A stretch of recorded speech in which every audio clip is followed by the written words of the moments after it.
A'udzu billahi minasyaitonir rajim. Bismillahirrahmanirrahim. Assalamualaikum warahmatullahi wabarakatuh. Kembali lagi bersama Mang Sukir di channel Sampul Hitam. Dan untuk kali ini masih melanjutkan cerita yang sebelumnya yang berjudul Dendam Sang Istri. Cerita ini ditulis oleh Ahmad Rusdi. Dan bagi teman-teman yang ingin membacanya secara langsung, bisa langsung kunjungi link yang saya sudah sertakan ada di deskripsi. Dan tak usah berlama-lama, bagaimanakah untuk cerita kali ini? Ini dia kisahnya. Selamat mendengarkan. Nah, itu maksud Kundri. Di keluarga ini, seolah aku yang berjuang dan aku juga yang jadi korban. Serangan datang bukan dari Mas Indra saja, dari mertuaku juga. Cynthia menekan keningnya sambil menggeleng. Rasa sakit hatinya masih berasa. Terus, sekarang apa keputusanmu? Tanya Indri. Iya, apalagi? Kan mertuaku sudah minta Mas Indra untuk menceraikan aku. Mas Indra pun seperti gak ada usaha untuk mempertahankan keluarga kan. Malah dia ingin poligami kalau aku kembali. Keterlaluan. Dia pikir dia siapa? Jadi cerai? Tanya Indri untuk meyakinkan. Iya. Sudah gak ada sisa perasaan sayang di hatiku. Yang ada sekarang malah dendam. Ah, kamu jangan ikut-ikutan jadi jahat. Dendam gak bagusin. Buang waktu dan buang energi. Mending sekarang kamu urus perceraianmu biar sah secara hukum. Lalu kamu, ya, berusaha bahagia. Yang aku rasakan adalah sakit hati, Indri. Kecewa. Bicara soal dendam, tentu aku gak bisa balas itu. Bagaimana caranya membuat orang sakit hati dan kecewa secara sengaja dan direncanakan? Susah kan, kalau gak ada momen yang tepat. Yang aku ingin sekarang adalah mengirimkan geledek ke Mas Indra. Caranya? Ya, kita tahu kan, dia orang yang mementingkan citra. Pandangan orang lain terhadapnya sangat penting bagi Mas Indra. Tipe sosialis sejati. Cara paling tepat untuk bisa mengirimkan geledek ke orang seperti Mas Indra adalah dengan membuat citranya hancur.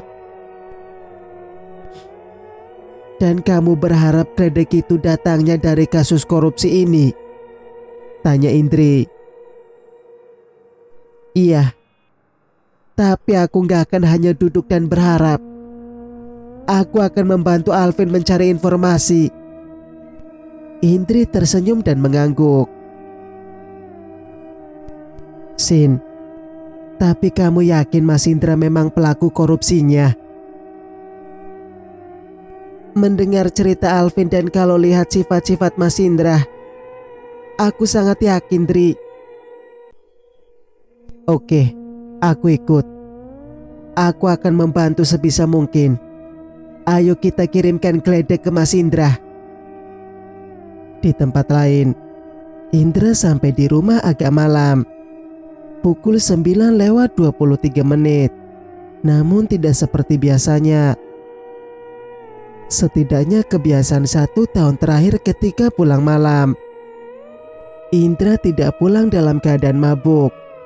Tadi dia cuma makan malam dan ngobrol santai dengan temannya, Arshika.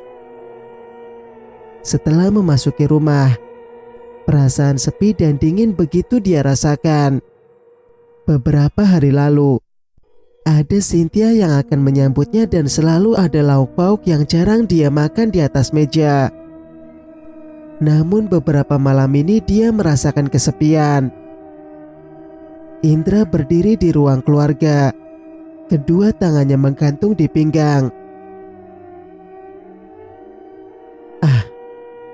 Harusnya aku ajak Arshika tadi, gumamnya pada diri sendiri. Siapa tahu bisa diapa-apain. Lalu dia melangkah menuju kamar sambil terkekeh. Setelah mandi dan berpakaian, Indra keluar kamar dan langsung menuju kulkas. Ada sebotol jus jeruk kemasan 1 liter yang isinya tinggal setengah dan sekotak donat. Isi 6 tapi semua variannya keju. Dia meraih jus dan donat, lalu duduk di sofa ruang keluarga. Saat jarinya ingin menekan tombol on di remote televisi, ponselnya berdering. Ibu Tanti menelpon. "Halo," sapa Indra. "Dra, kamu di rumah?" "Iya, kenapa Bu?" Enggak, Ibu nanya aja." "Ibu sangka kamu di luar. Si Sinta pulang?" "Enggak, kayaknya dia masih marah.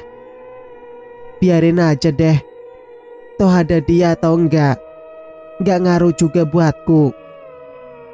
Ada jeda 3-4 detik setelahnya.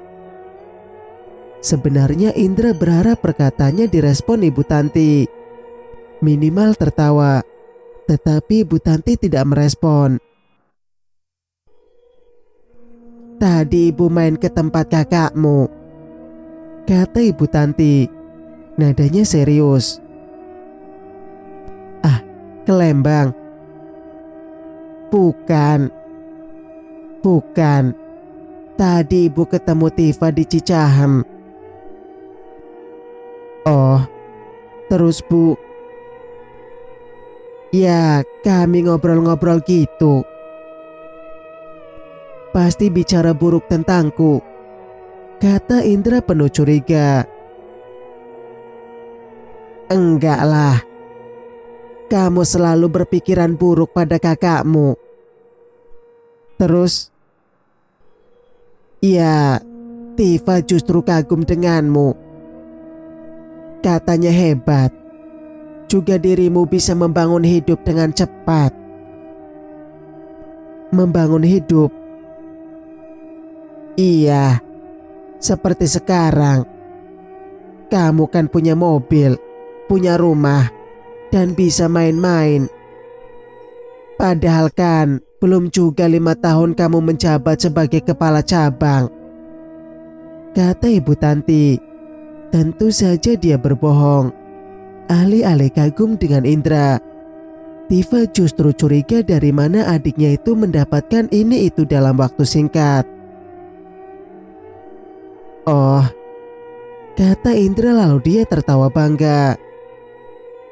"Jelas dong Bu, aku ini kan anak Ibu. Pasti aku punya akal untuk membalikan keadaan. Seperti ajaran Ibu. Dan ya, aku baru tahu kalau ternyata Kak Tifa ada bangga-bangganya denganku. Aku pikir dia tidak peduli atau malah benci." "Enggak dong. Kakakmu itu cuma ngomongnya aja yang kasar. Tapi sebenarnya dia perhatian loh, Ndra." Iya sih," kata Indra ragu-ragu. Dia tahu betul betapa kasarnya Tifa kepadanya. "Oh iya Ndra, kamu waktu mau beli rumah pinjam uang ke Ibu dulu kan?" "Iya Bu, masa Ibu lupa?" "Oh, bukan itu maksud Ibu. Ibu ingat kok. Maksudnya, kamu kan cuma beberapa bulan langsung bisa ganti uangnya tunai. Padahal pas pinjam, seingat Ibu kamu bilang bayarnya mau diangsur karena terlalu banyak. Kamu juga gak mau kredit karena bunganya besar. Itu 500 juta loh. Dan cuma beberapa bulan kamu langsung ganti." Iya. Kan waktu itu aku sudah bilang aku dapat bonus dari kantor. 500 juta. Iyalah Bu, aku kan berjasa dalam meningkatkan penjualan di kantor. Jadi dikasih bonus yang besar. Oh, balas Ibu Tanti. Memangnya kenapa Bu? Enggak apa. Tadi si Ibu sempat mikir ya. Hebat sekali. Kan kamu baru kerja kurang dari 1 tahun saat itu. Tapi sudah bisa beli rumah di kawasan yang bagus. Iyalah, itu karena perjuanganku sendiri. Gak kayak Kak Tifa yang sukses karena suaminya, kata Indra penuh percaya diri. Ibu Tanti tertawa canggung lalu berkata, ya asal kamu jangan aneh-aneh ya nak. Aneh-aneh? Maksudnya? Ya seperti main uang perusahaan atau yang lainnya. Ibu percaya sama kamu. Ini cuma wanti-wanti aja. Indra diam sejenak. Keheningan terjadi selama sekian detik. Ah, iya Bu, kata Indra kemudian. Tangannya yang gemetar membuka kotak donat, lalu menutupnya lagi tanpa mengambil satupun donat di dalamnya. Ya udah gitu aja. Kalau kamu kesepian, ajak temanmu ke rumah. Atau sementara kamu bisa tidur di tempat Ibu. Enggak perlu Bu. Aku enggak apa-apa.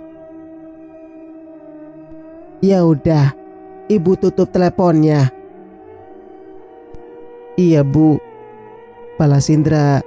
Suaranya lebih lemah dari sebelumnya. Setelah sambungan telepon terputus, Indra mendengarkan punggung di sofa. Tangannya menekan kening, lalu menghela napas panjang.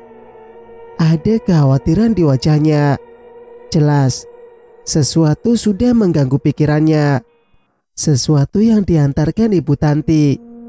Sebuah kecemasan tentang hal yang Indra pikir hanya dia yang tahu.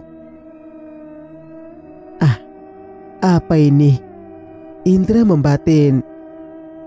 Gak mungkin Ibu tahu kan? Apalagi Kak Tifa yang sibuk dengan bisnisnya sendiri. Iya, mungkin hanya firasat Ibu saja. Tubuh Indra tegak, meraih botol jus dan membuka tutupnya. Orang si Alvin sialan itu saja gak curiga sama sekali. Gimana Ibu Aku gak perlu khawatir tentang ini, pikirnya, lalu menegak jus langsung dari botol. Di tempat lain, di lantai 2 sebuah kedai kopi di kawasan Gatot Subroto. Indri duduk di kursi meja di balkon sambil menghisap rokok. Di atas meja sudah tersedia lemon tea dan roti bakar. Malam ini Indri janjian ketemu dengan Cynthia dan Alvin. Dia sendiri yang meminta kepada Cynthia untuk diperkenalkan ke Alvin, dan Cynthia mengatur pertemuan ini. Tidak lama, mungkin 15 menit lebih dikit, Cynthia dan Alvin tiba di kedai kopi dan menghampiri meja Indri berada. Dri, sapa Cynthia sambil menepuk lembut punggung Indri. Indri berputar dan matanya menangkap sosok Cynthia, lalu memandang Alvin yang tersenyum kepadanya. Baginya Alvin ganteng dan penampilannya enak dilihat, seperti anggota band pop. Alvin mengenakan denim hitam panjang, kaos dan flanel. Hai Sin, kata Indri dan dia berdiri. Kenalin nih, mantan pacar, canda Cynthia. Alvin tertawa lalu berjabat tangan dengan Indri dan saling mengenalkan diri. Setelahnya, Cynthia dan Alvin memesan minuman dan cemilan. Cynthia memesan hot lemon tea sedangkan Alvin memesan kopi hitam. Dan keduanya kompak memesan roti bakar coklat keju. Pantesan Cynthia betah. Orang tinggalnya sama cowok ganteng. Canda Indri membuka pembicaraan.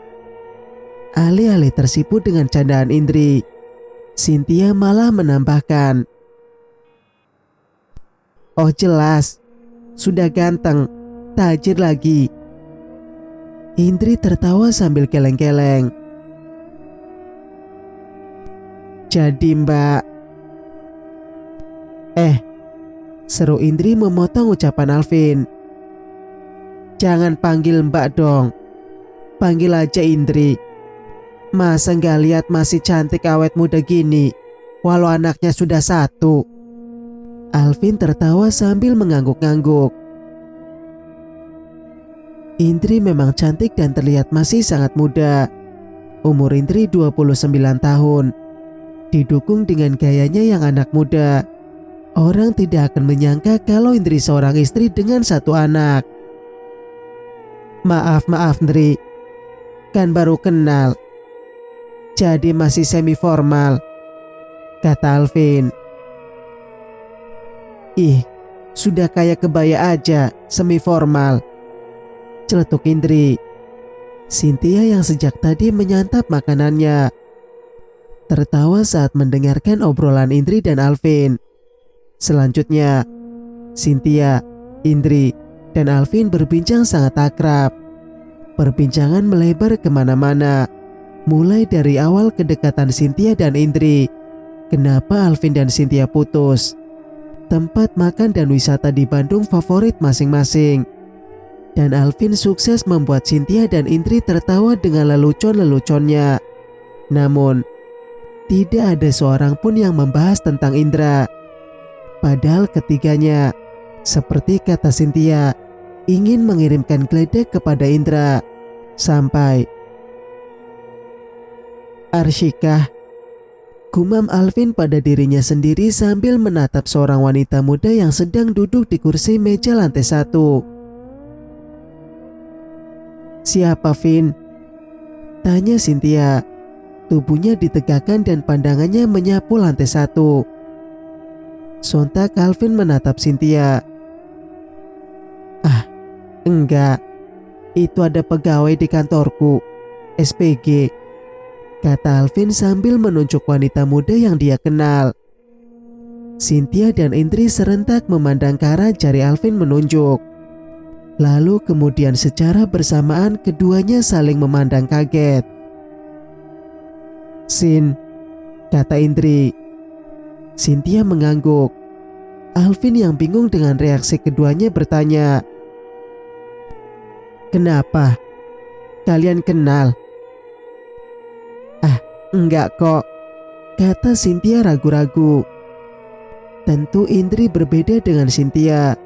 Cynthia mungkin ragu berkata, tetapi Indri tidak. "Cewek itu pernah kami lihat jalan berdua dengan suaminya Cynthia." "Indra, kamu kenal kan Vin?" "Nah, kejadiannya siang hari di Cihampelas. Lalu malam harinya Cynthia pergi dari rumah." Sontak Alvin langsung menatap Cynthia. "Benar, Sin?" Ragu-ragu Cynthia mengangguk. "Iya, dia wanita yang kuceritakan jalan bareng Mas Indra." Alvin mengernyit. "Indra jalan bareng dengan Arshika di Cihampelas kan?" Cynthia mengangguk. "Kenapa, Vin?" tanya Indri. "Agak aneh sih. Indra tuh gak deket dengan bawahannya. Dia seperti menjaga jarak. Ya, kalau bicara dengannya juga hanya masalah pekerjaan. Jadi agak gak wajar kalau Indra jalan bareng di Cihampelas dengan Arshika. Dan itu terjadi di hari kerja. Mungkin gak itu seperti..." Indra mengawasi kerja si Arshika ini. Katamu tadi, dia SPG kan? Tanya Indri. Enggak, jawab Alvin sambil menggeleng. Yang aku tahu, si Arshika ini bertugas di Bandung Indah Plaza, bukan Cihampelas. Aku pernah beberapa kali bertemu dengannya di BIP. Dia negor. Kami basa-basi, dan dia bilang memang di situ tugasnya. Jadi, Mas Indra benar selingkuh? Tanya Cynthia. Indra selingkuh dengan Arshika? Tanya Alvin. Enggak. Lanjutnya menjawab pertanyaan sendiri. Aku yakin enggak. Kenapa? Tanya Cynthia. Karena SPG hanya ke kantor 1 bulan sekali saat menyerahkan hasil laporan pekerjaannya. Dan mereka bekerja bukan di bawah perintah Indra. Mereka punya atasan sendiri. Jadi, Indra harus punya niat kalau mau mengenal Arshika. Seperti mengunjungi toko atau ikut pas SPG rapat. Dan keduanya gak mungkin dilakukan Indra karena dia pemalas. Mungkin bisa saja Indra datang ke BIP, lalu mendekati Arshika kemudian selingkuh. Tapi mengenal sifat Indra yang gengsinya gede, memang dia mau ngedeketin anak buahnya sendiri. Cynthia mengangguk. Iya sih Vin, pasti dia gengsi. Jadi Indra pasti punya alasan khusus kenapa dia mau dekat dengan Arshika. Kayaknya gue harus tahu alasannya. Siapa tahu ada hubungannya dengan kasus yang lagi gue selidiki. Singkat cerita, setelah mengantar Indri pulang, mobil yang dikendarai Alvin berbelok masuk ke Jalan Soekarno-Hatta. Tadi diarahkan Cynthia, Alvin sempat melewati rumah Indra. Honda Jazz milik Indra terparkir di teras. Tetapi rumah 1 lantai itu tampak sepi, yang biasanya berpendar dan terlihat dari luar rumah mati. Cynthia menyimpulkan Indra sudah tidur atau mabuk. Tadi saat Cynthia, Indri, dan Alvin meninggalkan kedai kopi, Arshika masih duduk di tempatnya ditemani seorang pria. Wanita muda berambut panjang itu tampak mesra dengan teman prianya. Sesekali si pria yang penampilannya sedikit urakan, dengan rambut sebahu, mengenakan kaos pen metal dan sepatu, menggenggam tangan Arshika di atas meja. Sesekali Arshika mengangkat dan meletakkan telapak tangan si pria di pipinya. Dan setelah melihat semua itu, Cynthia percaya kalau Arshika bukan selingkuhan Indra. Jadi, kita bisa menyimpulkan kalau Arshika bukan selingkuhan Indra, kata Alvin sambil mengemudikan mobil di kecepatan sedang. Cynthia mengangguk. Gue sekarang yakin 100% kalau Arshika bukan selingkuhan Mas Indra. Dan sebenarnya Mas Indra bukan tipe yang main perempuan, Vin. Gue kenal dia. Ah, lo tahu dari mana? Cynthia tersenyum dan menunduk. Mas Indra itu setia, Vin. Kenapa gue yakin kayak gitu? Karena gue dulu sering cek ponselnya. Dan beberapa kali gue lihat ada perempuan yang chat dia.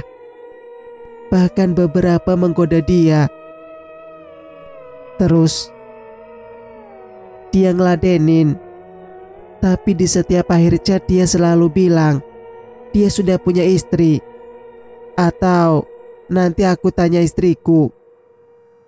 Kalau si perempuan ngajak ketemuan, dan alasan lain yang menekankan kalau dia sudah punya istri. Alvin tersenyum dan mengangguk-angguk.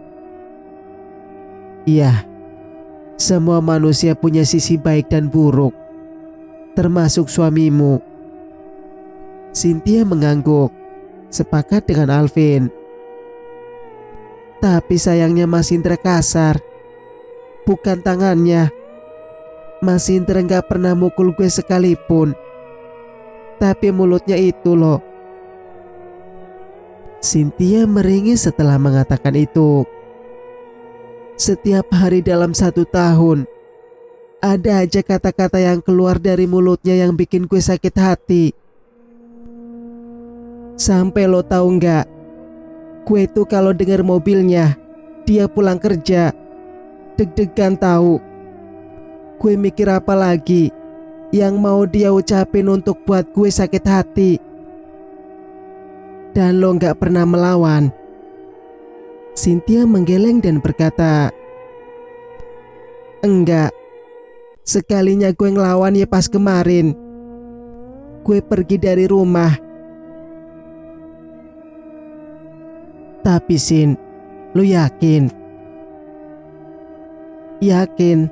Maksudnya, lu yakin mau ninggalin Indra? Gue yakin, Vin. Sudah gak ada alasan untuk bersama. Bahkan mertua gue saja sudah nyuruh Mas Indra menceraikan gue. Terus gue mau ngarep apa? Alvin menjawab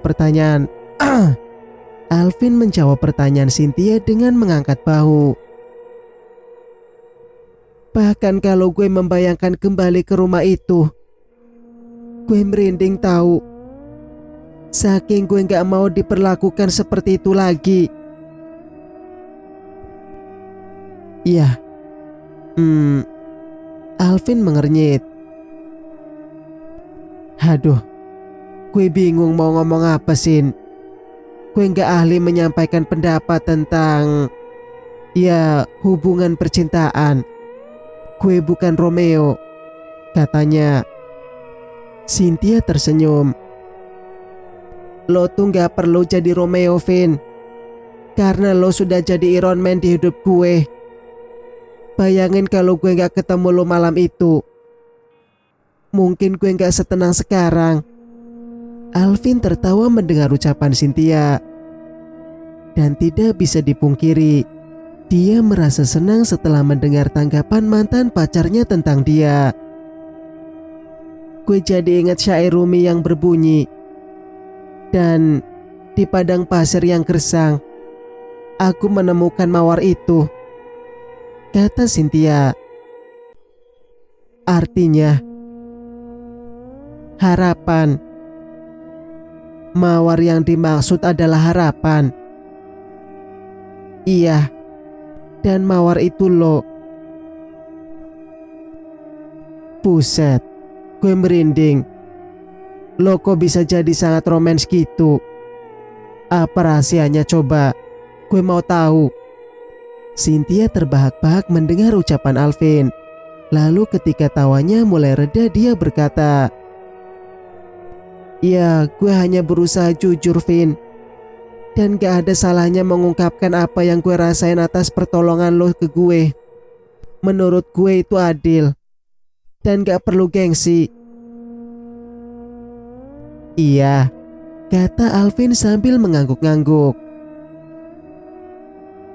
Terus Vin, lo kenapa pengen cari tahu tentang Arshika? Ya, gue curiga.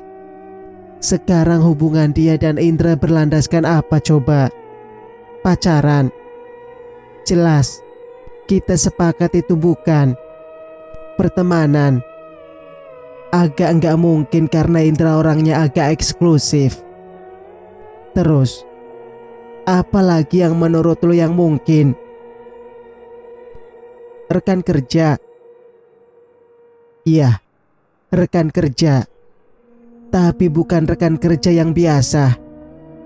Ini rekan kerja yang luar biasa.